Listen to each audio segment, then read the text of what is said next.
Hey there, welcome to LSAT Demon Daily. I'm Nathan Fox. That's Ben Olson. We are the founders of LSATdemon.com and our weekly podcast, Thinking LSAT. We've got an email here from Brian. In reference to episode 786, which is the law school should be online, do you think location and rank of the school matter less with an online JD? How does online impact going into a physical regional school? It feels difficult to identify how online JDs will fare in the job placement numbers since many schools haven't graduated fully online classes yet. How would someone pursuing their JD fully online weigh schools, especially given there are less than a dozen ABA online schools?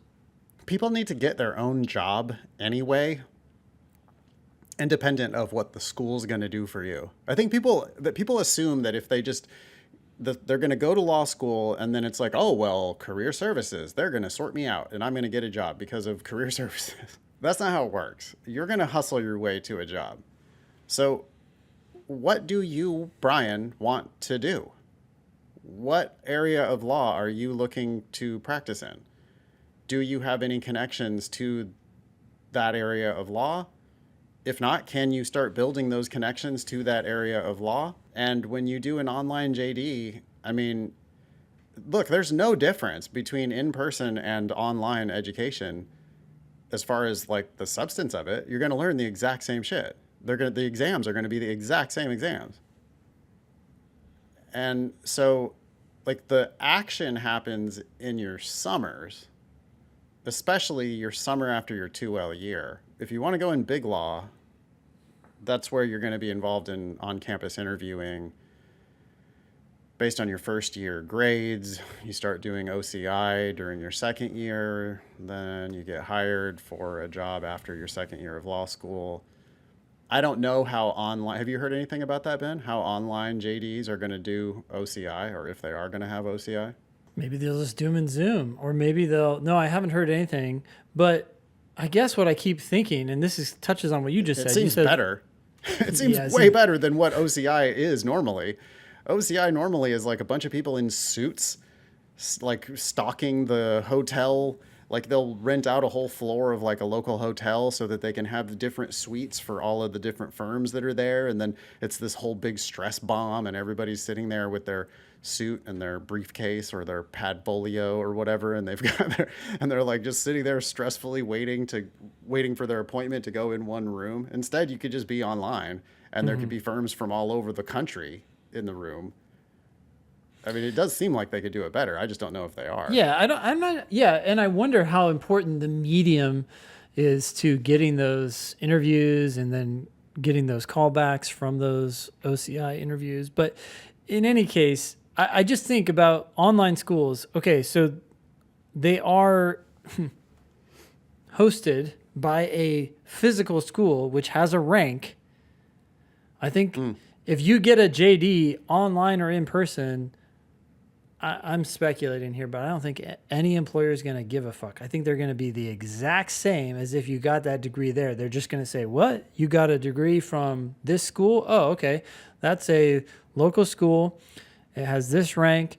We don't hire people from there, or we do, or whatever, and they're just going to treat that degree the same. I don't think they're going to look at it any different.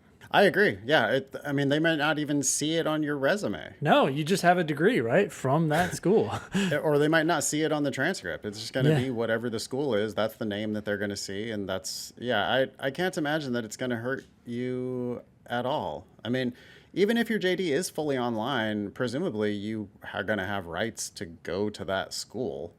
Like if you want to go to the school and you want to do on campus whatever they're offering, I'm sure you could, right?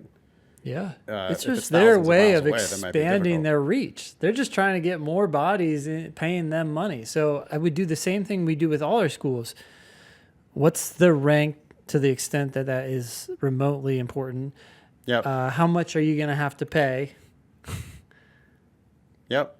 Are you cool with graduating with this degree from this university? And then I would just investigate the jobs that you actually think you're going to get. I would go look for, I would go try to talk to those actual people. What do they think about it? What a Yeah. couple of podcasters think about it, I don't know. We could speculate. That's what podcasters do. But Yeah. what do the employers themselves say about this? Are they going to care? I think if you present an employer with a particular school that's offering a particular online program and you asked them, hey, is there a difference between going to this school and going to the online version of that school? I think they're going to say no. So the question then is, does that school carry any weight at that job? That's the question that you should be asking. Yep. Or should I get this job? Do you like your work as an attorney? Yeah, right.